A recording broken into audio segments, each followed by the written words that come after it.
ॐ भूर्भुवः स्वः तत्सवितुर्वरेण्यं भर्गो देवस्य धीमहि धियो यो नः प्रचोदयात् ॐ शान्ति शान्ति शान्तिः. Namaskar, dear friends. Now I'm starting my fifth video about the book The Final Talks by Annamalai Swami. So, the video starts with Annamalai Swami says, you stumble around in the darkness of your mind, not knowing that you have a torch in your hand. That light is the light of the self. Switch it on and leave it on, and you will never stumble again. See, here, stumble means here.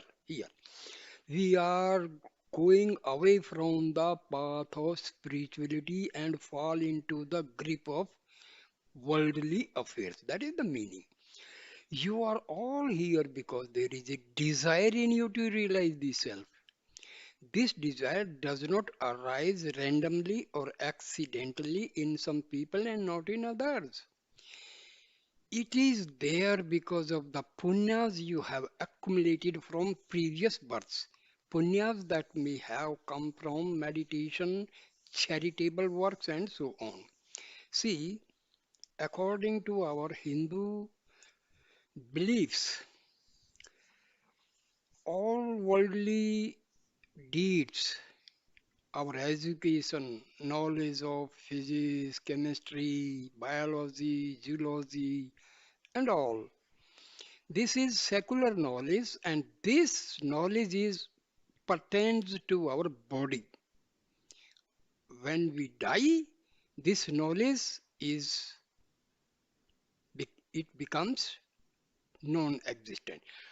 But the spiritual sadhanas, what we have been doing, it will be carried forward in our next birth. So, when we die, where we stops, where we leave our sadhana, from there on, it will start in the next birth. So, that is the belief, and it is correct. See, some people are not at all interested in spirituality. They are very, very uh, rowdy. Some people are very peaceful mind. Some people are helpful. Some people are, very rough type. So this is all due to our previous birth sanskaras, subtle impressions embedded in our chitta, in our subconscious mind. So this is there. These punyas will manifest as a desire for freedom, for a desire to do earnest sadhana, a desire to find a good teacher in whose presence the truth will be taught and revealed. If someone is destined to be a jnani in this life, it means that it has come to this final birth with a mountain of punyas to his credit. These punyas will take him to a real guru, to a real satsang, and in this environment he will do sadhana and achieve the goal. If one if one does not have this mountain of punyas from the past, there will be no desire for freedom, no desire to look for a guru who can deliver it. Such a person may meet a guru, and that guru may even give him good advice, but the determined resolve to put that advice into effect will not be there. The fierce determination to succeed and the discrimination that allows one to ignore worldly and entanglements only arise in those who have accumulated these punyas.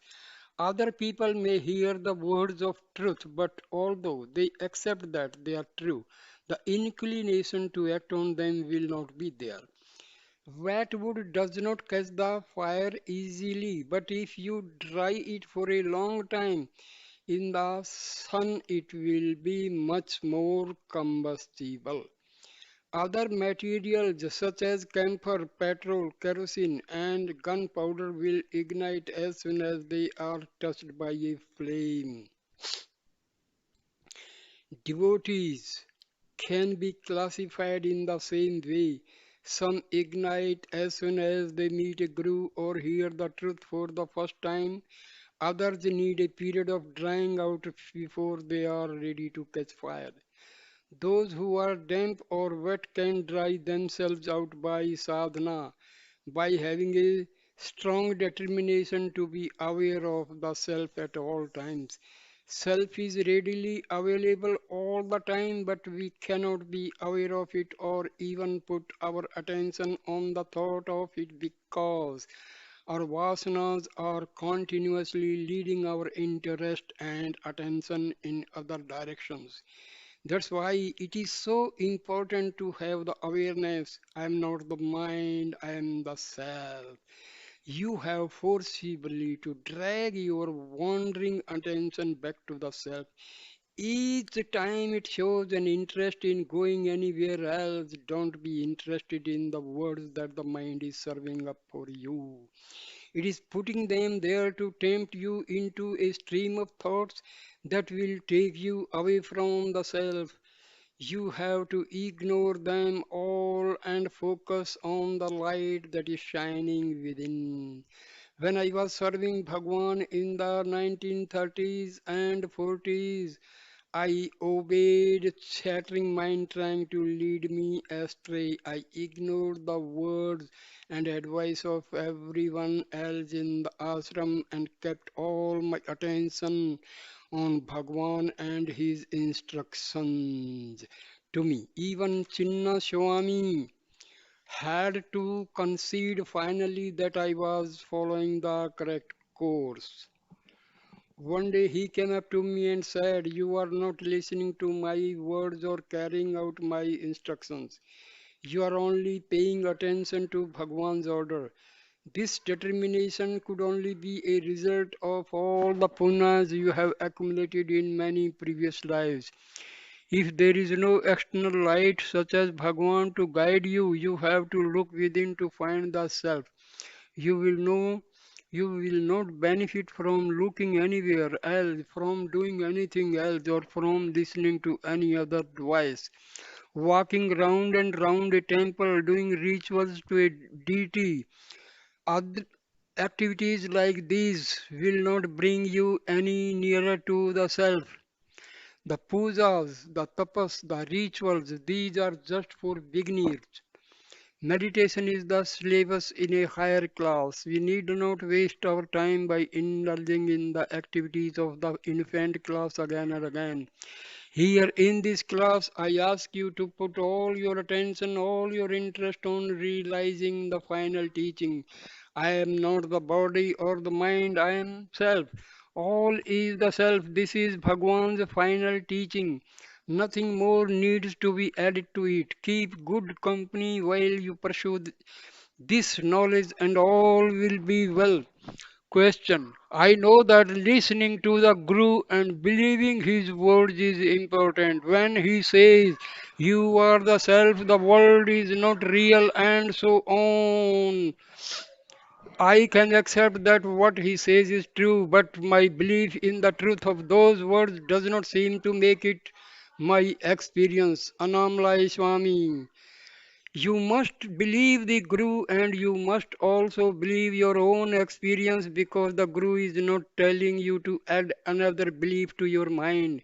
He is instead telling you to look at your own experience of yourself and in doing so disregard everything else. There is a story that Ramatirth used to tell. A man who was a little mad lived in a small village. with his wife. His friends liked to tease him and make fun of him because they all thought he was stupid.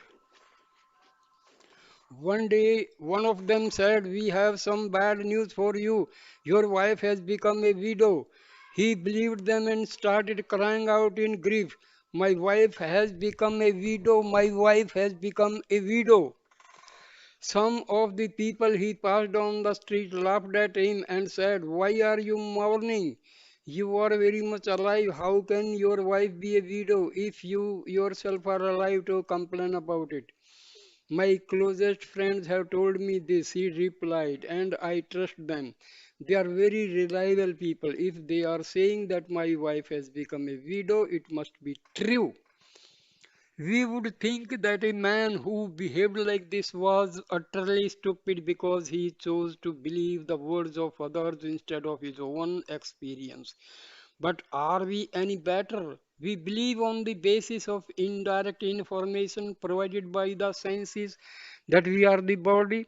The experience of I am of the self is present in all of us, but when the mischievous senses gang up on us and try to make us believe something that is patently untrue, we believe them and ignore our indirect experience. Then we grieve about our state, lamenting, "I am bound, I am unenlightened, I am not free."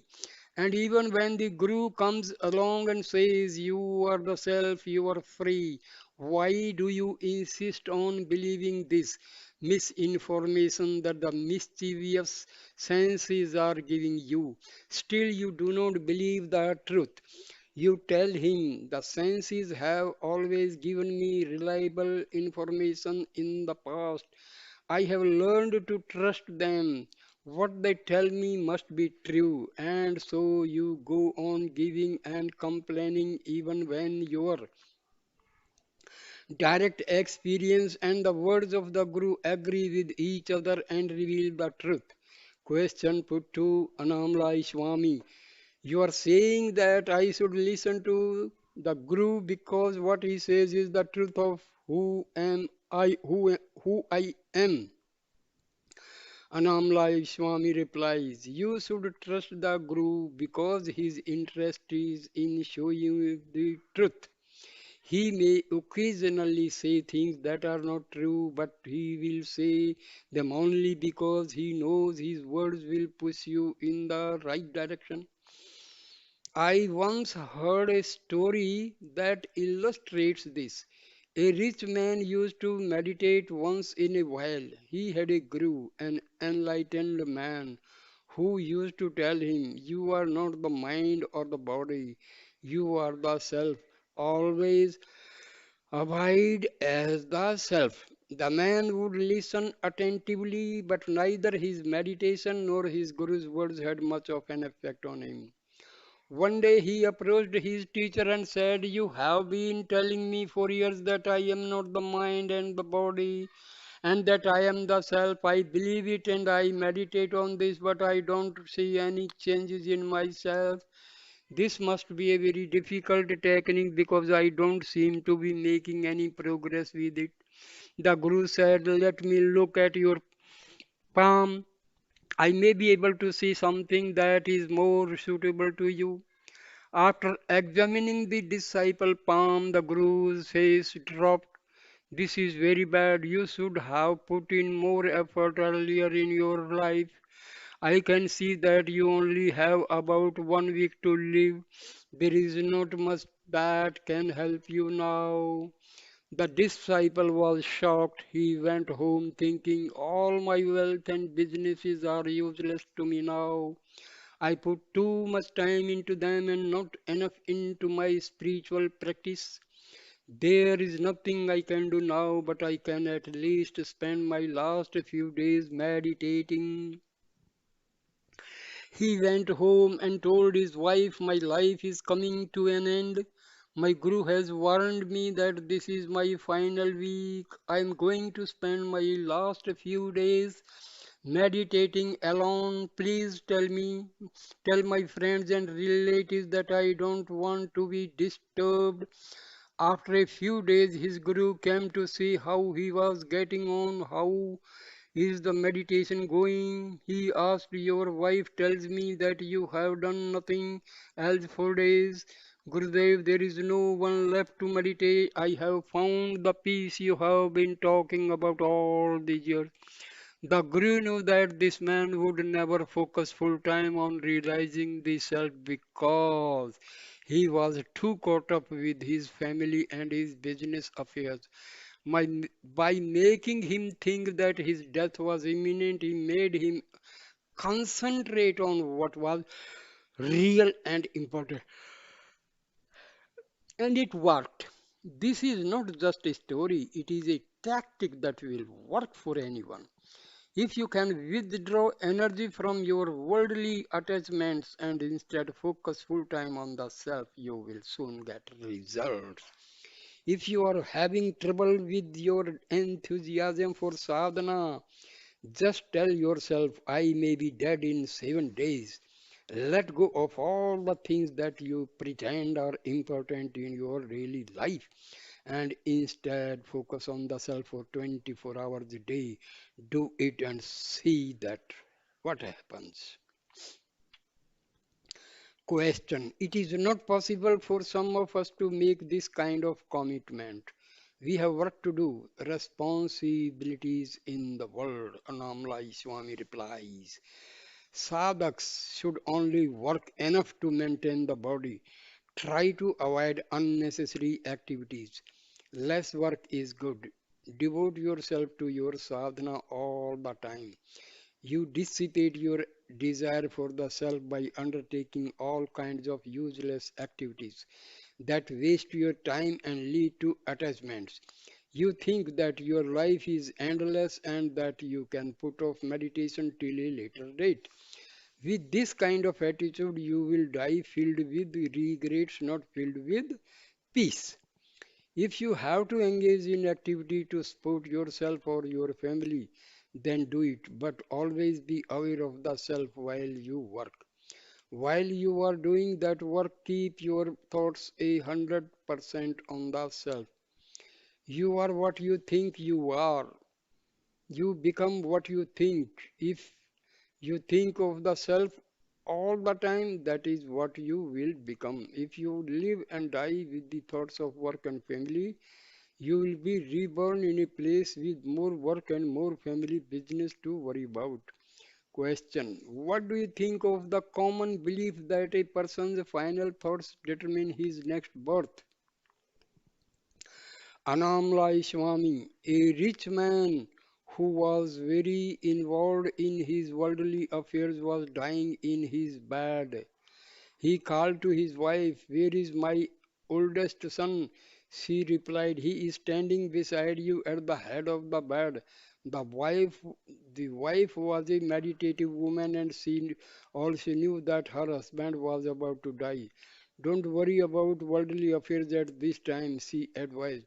Relax peacefully into the self. That is the most important thing at this time. The husband had other things in his mind. What? Where is my second son? He asked.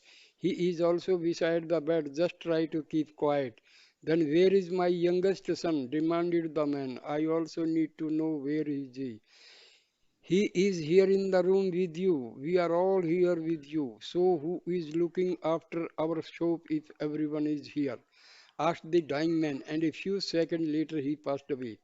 This is how it is in life. If you spend your life with worldly thoughts, these will be the thoughts that fill your mind at the moment of your death. But if your life is devoted to sadhana, to attaining an inner peace, then at the moment of your death, this will be the state that you die in. Question. Is fasting beneficial? I have heard that thoughts diminish when one restricts one's food. Annamalai Swami. This may happen, but one should be careful not to take it to extreme lengths. Bhagwan said that sattvic food in moderate quantities was the best external aid for sadhaks. Starving oneself will not produce long-term benefits. Bhagwan also advised that we should starve the mind of thoughts rather than starve the body of food. We need to keep the body in good health in order to good sadhana. Depriving it of food and making it weak is not a step in the right direction. One of Bhagwan's devotees, Lakshmana Sharma, was a great advocate of naturopathy and fasting. He was a good devotee who wrote an excellent commentary on Ulladu Narpadu. Bhagwan gave him many lessons on this work, and Lakshmana Sharma's commentary incorporated the explanation that Bhagwan himself gave. During the 1940s, a boy of about 12 years of age came from London. A bomb blast had affected his hearing. Lakshmana Sharma wanted to treat him through naturopathy. Usually, this involves going on a fast, although there are several other aspects to the treatment as well. The boy was put on a fast of several days, but unfortunately, in this case, there was no improvement. The fasting treatment was extended, but the boy became weaker and weaker. Eventually, he became so weak he died. Right till the end, the boy was expecting that this treatment would cure him, but in the end, it brought about his death. These treatments have to be taken careful.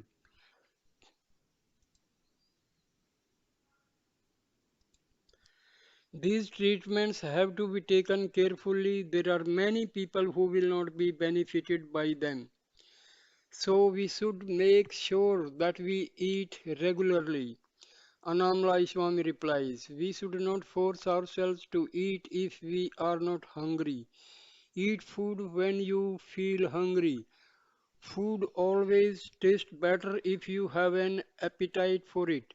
Eating food at times directed by others is far less satisfactory if we take food at times when we have an appetite for it. We won't get sick. This is not just my advice. I Avyar, a great Tamil saint, gave this advice in one of our poems, and Thiruvalluvar, another of our great poet saints, wrote, if you take your food only when you are hungry, you won't get sick. If you live like this, you will never have to go out in search of a medicine. Question. I want to ask Swamiji a question. I want to relax more into the present and surrender to Bhagwan's will. But I am not sure that this is really within my power. In Swamiji's book, talk number 5, Swamiji gave this answer. According to one's prarabdha, the efforts that are destined to happen will arise in one's mind. This is an extremely significant remark for me. As I understand it, all the activities that happen in this world happen according to Bhagwan's will. But the thoughts that instigate the actions also seem to come from Bhagwan and are also predetermined. Annamalai Swami replies, yes, everything comes from Bhagwan. All our activities play themselves out as a manifestation of the divine will. Our karma is part of this destiny. Question, okay, but I would still like to relax in the present and surrender to Bhagwan's will. I find that throughout the day thoughts are coming up. A thought comes up, I want to realize the self. I remind myself, here and now I am the self. This desire does not come from the self because the self has no need of realizing itself. So this must just be my vasanas coming up and I will ignore this thought. I cannot help this particular sequence of thoughts arising because Swami has said that these thoughts manifesting in that particular order is Bhagwan's will, my destiny. I might think that I am choosing a particular option or not, but that choice ultimately seems to be incorporated in my destiny. As I watch these thoughts arise, I feel that there is nothing I can do to end them, excuse them, execute them or indulge in them. I can surrender and watch them, but it does not seem that I can do anything more than that. Annamalai Swami, your thoughts arise on a moment to moment basis because of your vasanas, but it is a mistake to think that you can do nothing about them. You can be interested in them or you can ignore them. If you show interest in them, they will persist and you will get caught up in them. If you ignore them and keep your attention on the source, they will not develop. And when they don't develop, they disappear. In Who Am I? Bhagwan compared this process to laying seeds to a fruit. If you cut off one by one the heads of the thoughts as they come out of the fruit of the mind, sooner or later these will be none left. The way to do this is by self inquiry. As each thought rises, you ask yourself, to whom does this thought appear? If you are vigilant in doing this, the forest of thoughts will lessen and lessen until there are none left. When the thoughts have gone, mind will sink into its source and experience that source.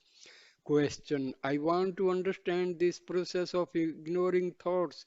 Thoughts will arise. I want to realize the self. I have not realized the self, or I must do such and such a practice to realize the self.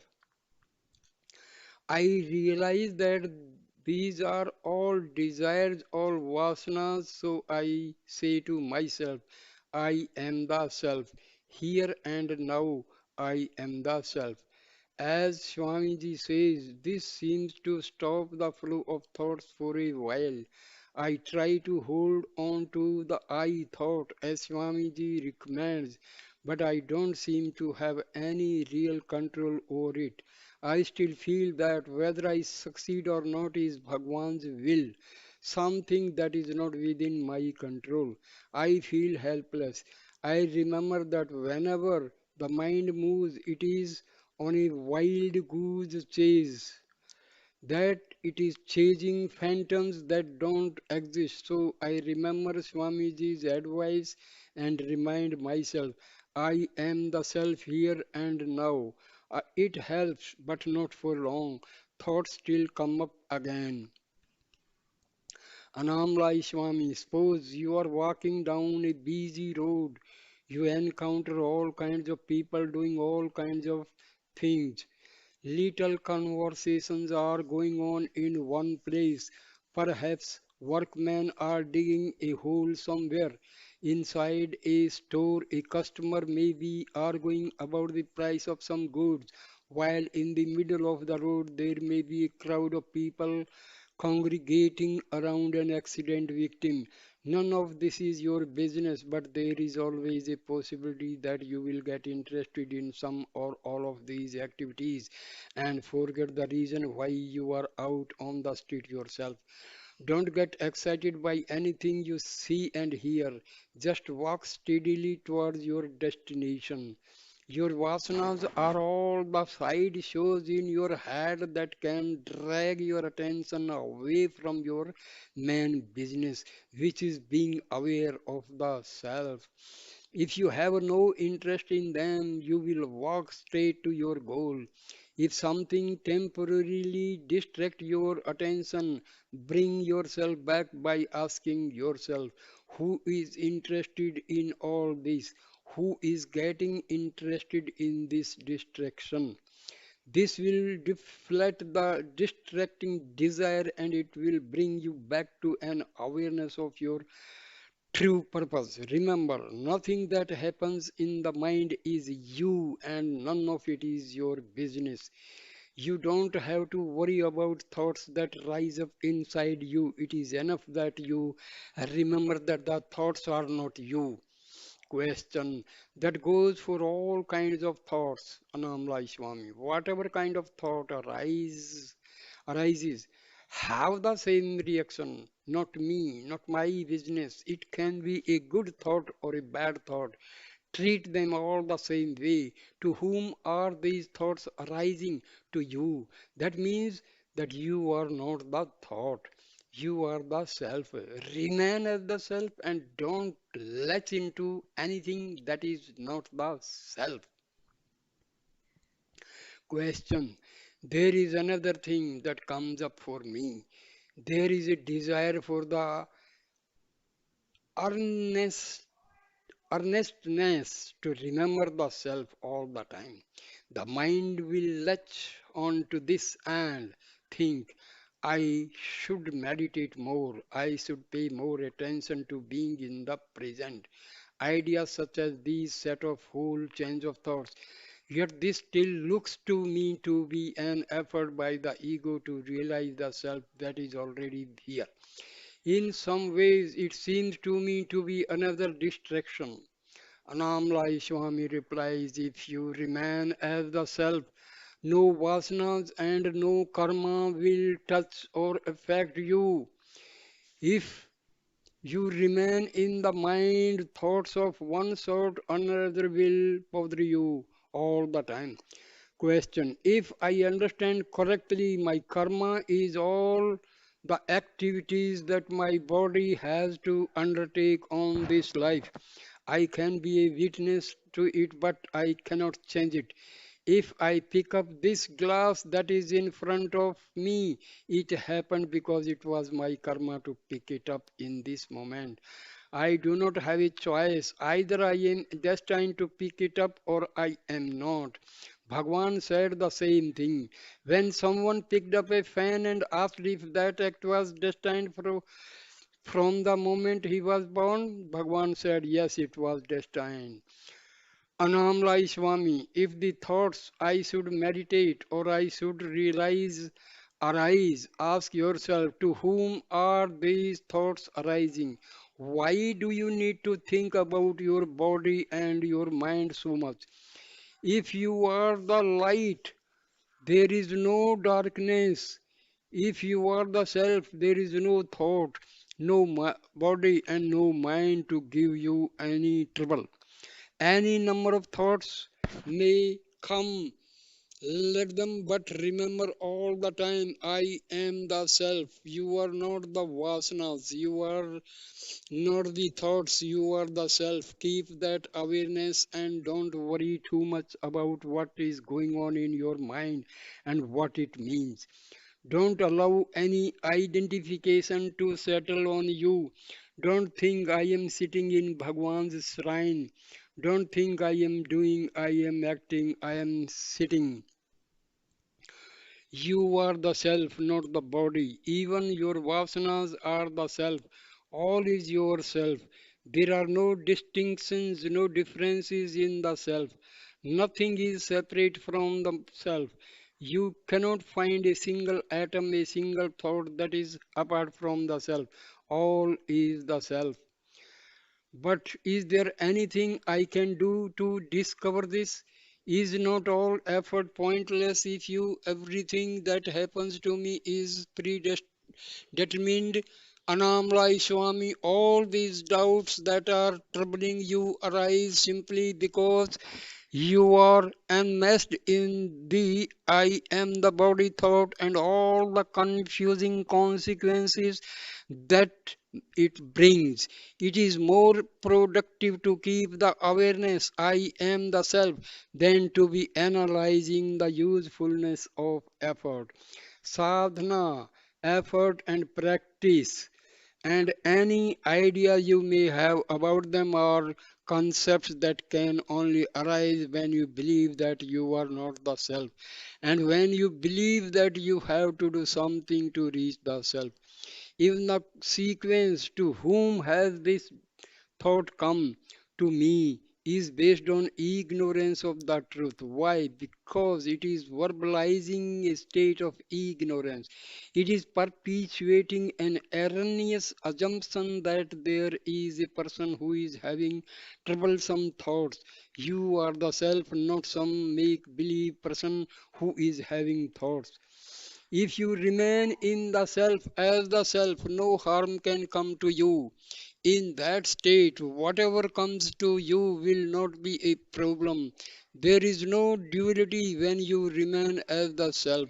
No thoughts about what you should or should not do, and no thoughts about what can be done or what cannot be done.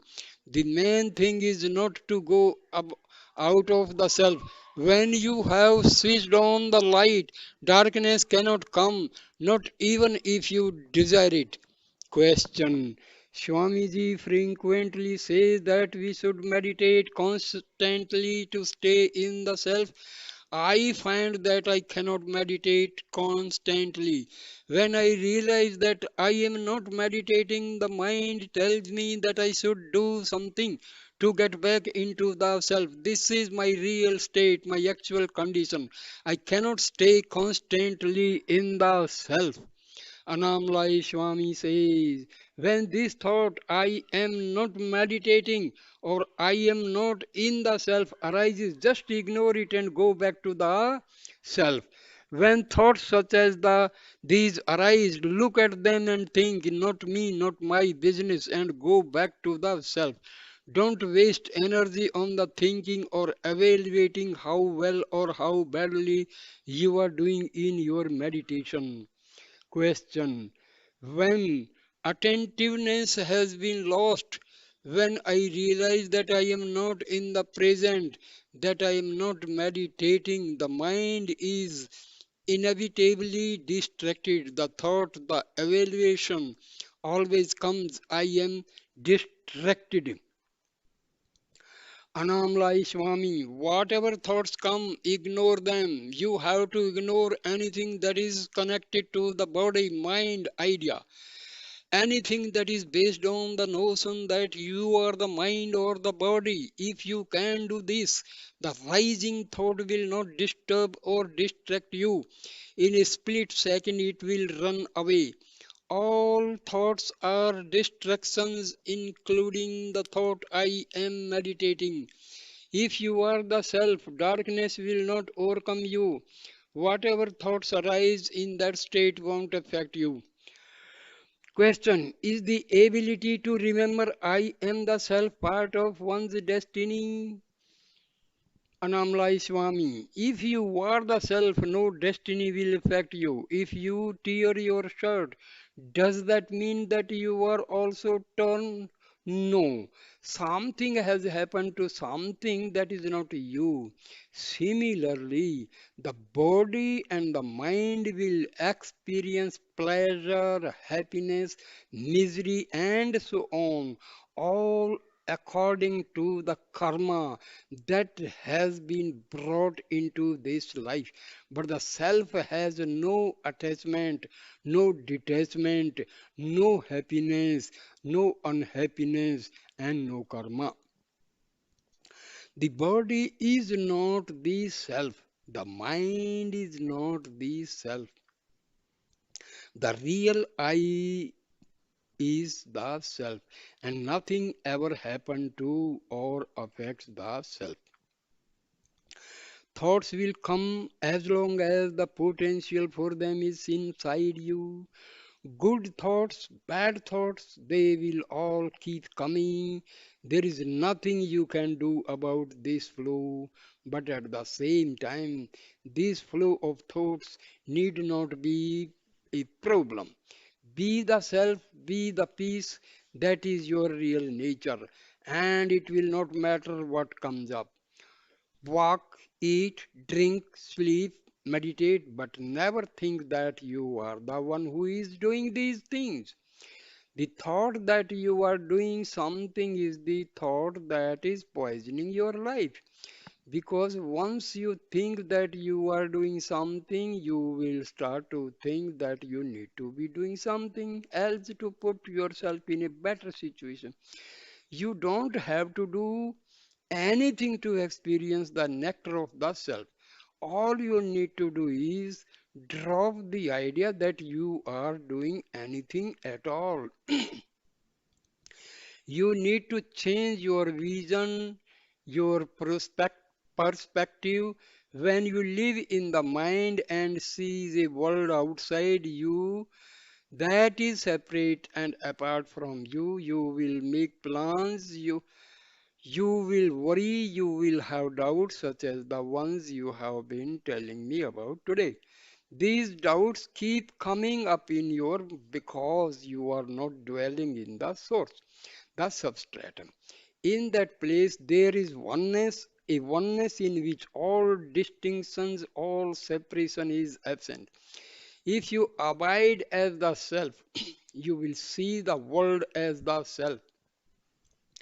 In fact, there will be no world at all. No world, no Maya, no mind, no distinctions of any kind. It is like the state of seeing only wood in the carved elephant, only threads in the dyed cloth. In that state of being and knowing the self, ideas of right and wrong, things to do and things to avoid doing will vanish. You will know that they were just mental concepts. In that state, you will know that mind is the self, bondage is the self, everything is the self.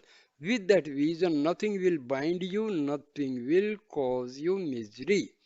The self may appear as the manifest world as different separate objects, but the underlying reality, the only real substance is the self in which they are all appearing and disappearing.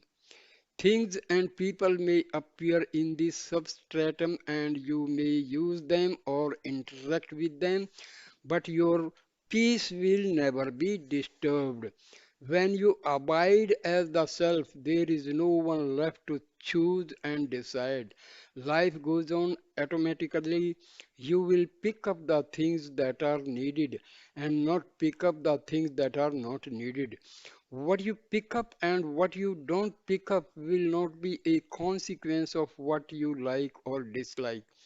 These preferences will not be there anymore. This perspective will be yours when you give up or cease to believe the idea I am different from the world. Giving up this thought is a great sadhana in itself. Abandoning this false idea will be enough to give you peace.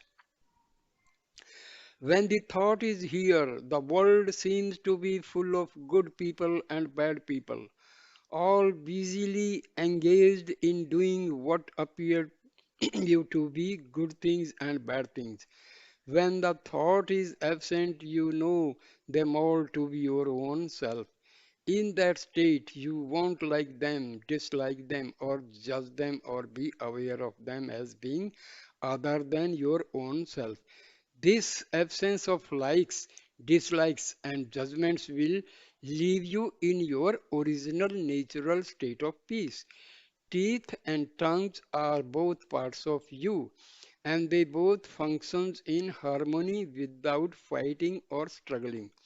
When there is the knowledge that mind and self are one, there will be no fights, no struggles, and no attempts to judge or attain. To have this harmony, place the mind in the self and keep it there. This is the real meditation. However, until you reach this state in which there are no distinctions and preferences, you should use a little discrimination with regard to who and what you associate with. Avoid bad company and bad thoughts and try to keep the conviction that nothing is separate from you. During sleep, you have no likes and dislikes. Gyanis and babies manage this while they are awake. Baby mind is good. Jnani mind is good. I am the body mind is very, very bad. Question. It is a poisonous thought. Annamalai Swami replies, yes, yes, the I am the body thought is just as poisonous as a cobra. All is myself, all is the nectar of my own self. These are the great affirmations that counter the I am the body thought. Holding on to one of these sayings is the equal of millions of punyas. If we continuously meditate on the truth of these statements, if we hold on to the truth that they are poisoning towards countless punyas will accrue to us. There are many other mantras about none are useful as these.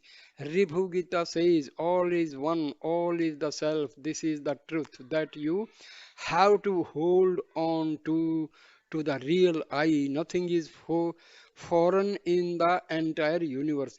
If you know you are everything, there will be no desire to pursue some things and not others. Nothing will be liked more or less than anything else. Do you like or desire your arm more than your foot? When your body is the whole universe, likes, dislikes, and desires will be absent. Question. I know that the Jnani has no dislikes and no preferences, but I have to admit I am different. I have a strong desire to be in your presence. I believe that being here is doing me good, so I stay. Addressing the translator. Here I have a beautiful feeling that no one has loved me as he does. Annamalai Swami replies, drop the body mind idea and you will discover that you don't have any likes or dislikes. You don't think that your shirt is yourself. Similarly, the Jnani does not believe that he is his body or his mind. The Jnani understands that the body and the mind are enemy, animated by the self, but he also knows that he shines as the self, whether the body and mind are there or not. Without the self, the body and the mind can do nothing at all. You could not eat, sleep, speak, or do anything at all without the self. Keep your body in good condition if you want to, but don't ever believe that it is you.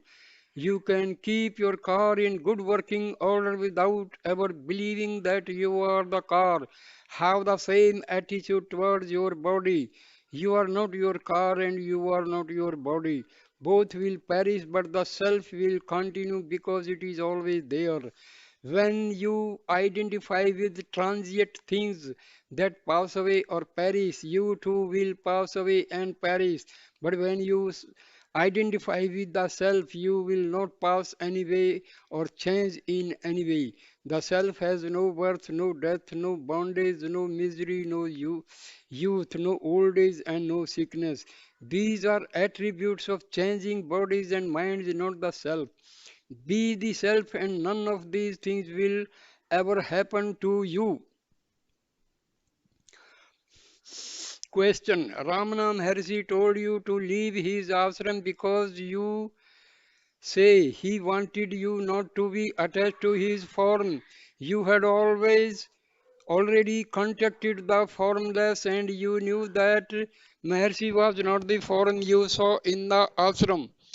It seems to me that the physical form is not that important. It seems to me that it is more important to find God, the self, in the heart. This leads me to the question of how important it is to have a physical master in order to realize the self. Do we need to have a physical master? For myself, I am beginning to feel more and more that it has nothing to do with a physical form, but sometimes I have doubts. Am I just fooling myself by believing that I can contact the self within without the aid of an external physical master? Annamalai Swami says, if you go to a physical guru and ask him how to realize the self, he will probably tell you that you are already the self and that you should just hold on to the self that you already are. If you can manage that, you will be with the true guru all the time and you will not need the physical form of the guru to keep reminding you of who you are. In that state, you will be living with Bhagwan, staying as the self, holding on to the real I at all times. If you go to the physical form of the Guru and ask about the self realization, you will not be told about the importance of the physical form of the Guru. You will be told to hold on to the real I. You will be told that you should not fall into the trap of believing that the Guru is just a body. The Guru is inside you as the self and outside you as a physical form that has manifested in the self. If you follow the advice that the physical Guru gives, you will discover that the inner and outer Gurus are one and the same. However, very few people can manage this by themselves. Question: is there still work to be done after the self is reached and experienced? Annamalai Swami says, initially, abidance in the self may not be firm and irreversible. Vigilance may be needed at first to maintain it. There is a verse from Kabbalah Navanita that Bhagwan often quoted. It speaks of the need for vigilance even after the self has been experienced for the first time. In the verse, the disciple is speaking to his Guru. Lord, you are the reality remaining as my innermost self, ruling me during all my countless incarnations. Glory to you who have put on an external form in order to instruct me. I do not see how I can repay your grace for having liberated me. Glory, glory to your holy feet. The Guru replies to stay fixed in the self without the three kinds of obstacles: ignorance, uncertainty, and wrong knowledge. Obstructing your experience is the highest return to you can render me. The Guru knows that without vigilance, an initial experience of the self may slip away. Question: why is this initial experience not enough?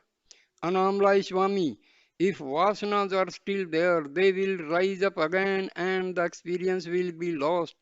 While they are there, there is always the possibility that we may again take unreal to be real. If we take the mirage to be real water, that is ignorance. Similarly, if we take the unreal body to be the self, that is also ignorance. As soon as ignorance comes, you must question it. To whom does the ignorance comes? A strong determination to pursue inquiry in this way will dissolve all doubts. By questioning who am I and by constantly meditating, one comes to the clarity of being. As long as vasanas continue to exist, they will rise and cover the reality of obscuring awareness of it as often as you become. So,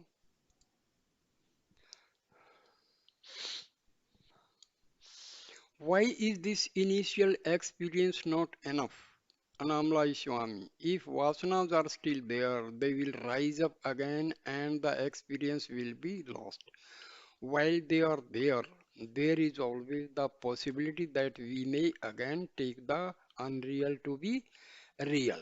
If we take the mirage to be real water, that is ignorance. Similarly, if we take the unreal body to be the self, that is also ignorance. As soon as ignorance comes, you must question it. To whom does this ignorance come?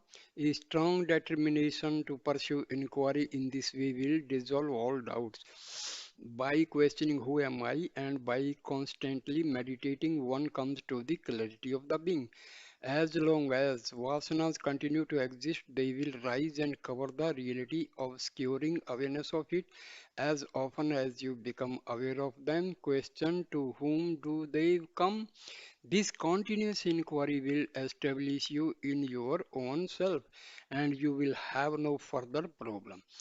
When you know that the snake of the mind never existed, when you know that the rope of the reality is all that exists, doubts and fears will not trouble you again. Question: what is that brings maturity and growth in a person? How do the gunas change in such a way that the mind eventually becomes sattvic? Annamalai Swami. Self has no birth, no death, no sufferings, and no problems. It is the witness of all these phenomena, but it is untouched by them. All these experiences happen to the mind, and through numerous lives and mind lies, learn and matures. It takes a body and learns some lessons in that body. Then it takes another form, another body and learns something else. The mind goes on like this for innumerable lifetimes until finally it has learned enough to go back to its source, the self. Do the five seeds, the kosas, mature in this process? Do some of them mature or do all of them? Annamalai Swami replies, mind includes all the five kosas. Through many lifetimes, one can say that the kosas are maturing and growing, but realization ultimately has nothing to do with the mature mind or mature kosas. It is the state in which one transcends the five kosas and the mind. It is the state in which one finally understands that the mind, whether mature or immature, never really existed. Does the acquisition of spiritual knowledge make the mind mature? Annamalai Swami. The acquisition of knowledge belongs to the realm of education and not sadhana. Seeing everything as one is the true seeing, and controlling the five senses in the body is the true sadhana. They they must be controlled, and success in this endeavor is truly heroic. No traditional education can prepare you for this. Realizing the self is the true education. One of Mahatma Gandhi's disciples was educated to a very high level. He was also a pious man and a strict disciplinarian with himself. When he realized that all he wanted in life was self realization, he tore up all his academic certificates and threw them away. He knew that neither his education nor his worldly knowledge would help him. In fact, by doing this, he implied that his knowledge was a hindrance that had to be rejected. A proper education does not come from books, it comes from associating with jnanis. They alone can guide us and teach us properly. I served Bhagwan for 12 years. Looking back on those years, I can now say that just as you cannot get a proper formal academic education without attending school, one cannot get a true spiritual education without satsang with either with a jnani or with one's own self. Question. It is difficult for me to stay focused on the I thought, especially when I am in the middle of worldly activities. Is it enough to be awareness of consciousness in general? Anamla Swami reply, if you are conscious of consciousness, there is no duality, everything is included in consciousness. Question. But is it enough to be aware of the awareness? Annamalai Swami, you are repeating the question, so I will repeat the answer. If you remain in this state of consciousness, there will be nothing apart from it. No problem, no misery, no question. Are you always in that state of consciousness? I find that when I am busy with activities, thoughts come up and I am no longer remembering myself. I am no longer focusing on consciousness. Anamlai Swami, I don't lose consciousness of the self because I don't get identify with the body and the mind. It is only in the state in which you identify with the body and the mind that problems arise. In deep sleep, we forget the body and the mind, but consciousness is still there. That same state is present now while you are awake. If you give up all your ideas about separateness, that will be enough. When those ideas have gone, you realize you are everything. Question. In the Ribhu Gita, it is mentioned that bad qualities and good qualities are both Brahma. Does that mean that we don't need care about good and bad qualities? Annamdash? In your real state, there is only consciousness.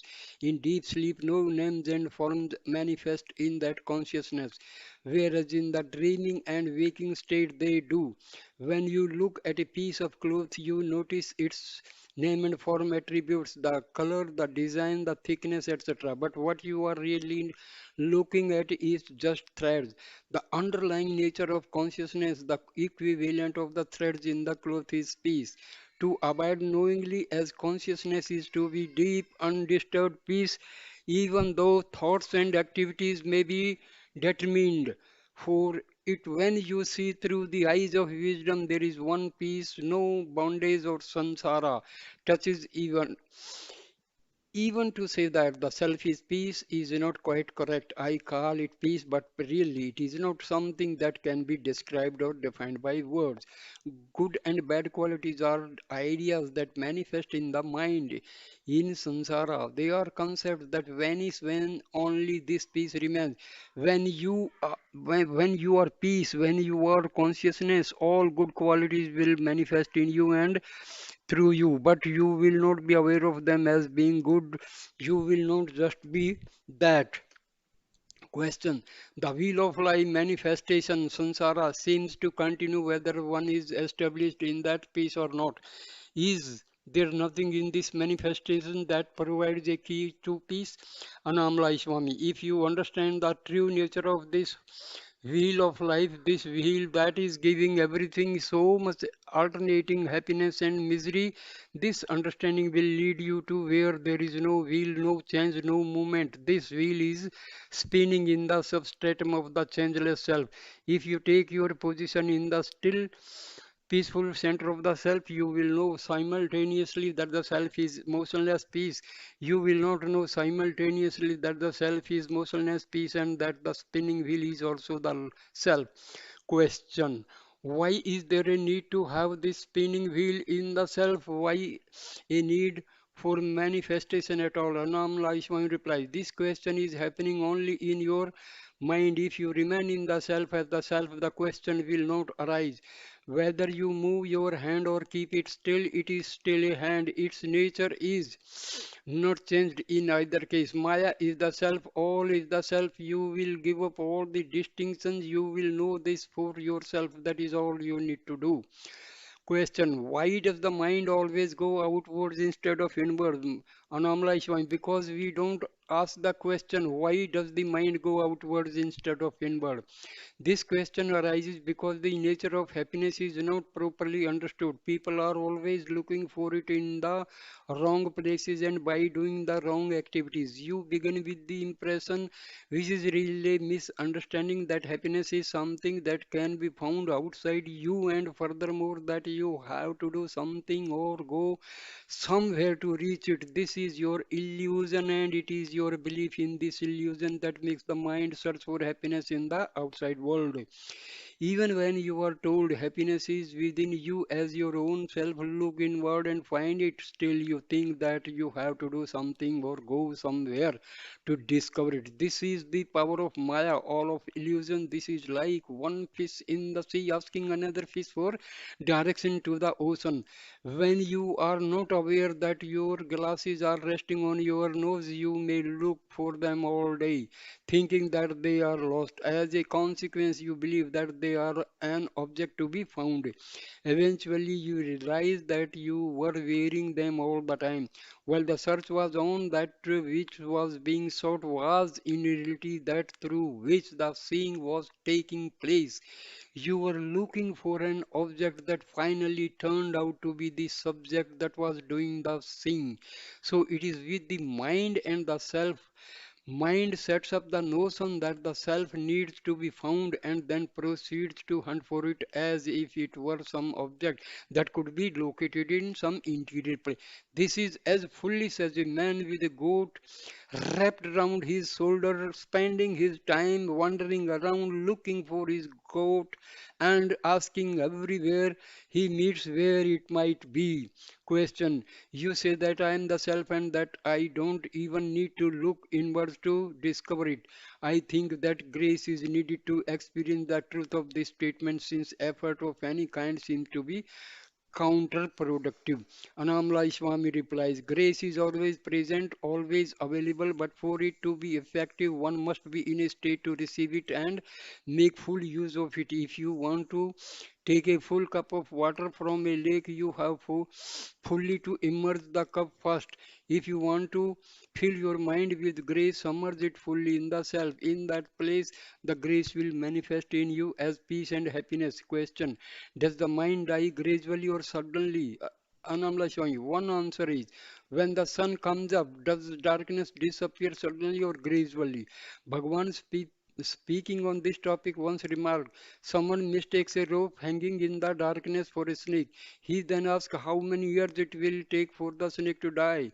This is a better answer. If the mind does not exist, it cannot die either quickly or slowly. So here ends the book. So thank you, dear, for listening with patience. Thank you so much. Please